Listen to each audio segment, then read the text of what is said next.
Since you are in the throes of developing a project proposal to submit to your client, the purpose of this presentation is to help you consider use after the project ends. What will you do so that people will actually implement the resources and the things that you develop at the organization that you're working with? That's what this presentation considers. When I taught at the University of Wyoming a few years ago, the administration said we need a university-wide makerspace. And so they talked to all the right people. They had stakeholders come together. They invested hundreds of thousands of dollars to develop a fantastic makerspace. As they were developing that makerspace, they identified what resources they needed, what 3D printers they needed, what resin printers they needed, what sewing equipment, all the stuff that you would want to see in a good makerspace. This task force even considered the location. Just like moving, they knew that certain real estate really makes a difference, and they wanted to make sure people saw what was going on around them and were getting excited about it and getting involved. They opted for a location in the library. Hundreds of people passed this area every hour. To ensure that everyone would know what was going on, they encased the space in glass, and they made the doors always open. Everyone could see what was happening in this space and hopefully get excited about it. It appeared this team had done their homework. They had researched makerspaces across the nation, they had picked the perfect location, and they had all the cool stuff. During the ribbon cutting ceremony, hundreds of people attended. Yet shortly afterwards, the space sat empty. Only the hired workers were using the location.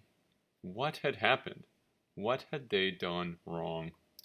Subsequent analyses revealed that while people saw the space and thought it was interesting, they didn't know how they fit within that space. They didn't know how to use the 3D printers or the sewing machines or the plotters. They didn't know what they were supposed to do with it in their everyday lives. Sure, there were a few that came in and used the space periodically, but for the most part, it looked like an intimidating setting built for others and not for everyone. A common mistake of novice designers is to really focus on development. What are we going to do? What are we going to produce? What are we going to make? How does this meet client needs? Without considering dissemination until the very end. Now that we've made it, people should use it. How will we help them use it? Don't fall into this trap. You need to consider dissemination and really how people will implement what you've made while you are developing those resources. Just like all other processes of instructional design, it is something that happens from the beginning of the project all the way to the end of the project. Of course, as this graph suggests, you focus more on it in different stages, but it always is a focus. Part of the purpose of your front-end analysis was to analyze the organization you're working for. What are their organizational structures and norms? What do they do in the community? Knowing this information gives you a leg up on what they will implement and what might be difficult down the road.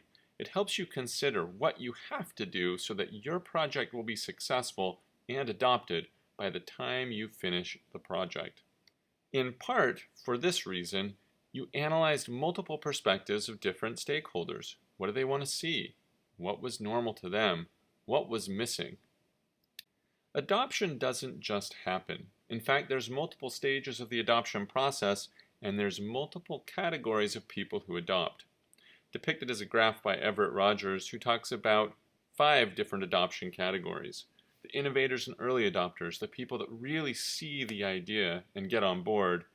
And then the early and late majority, the normal adopters, the people who wait to make sure it functions properly before they're willing to take the time, take the effort, expend the resources to really implement.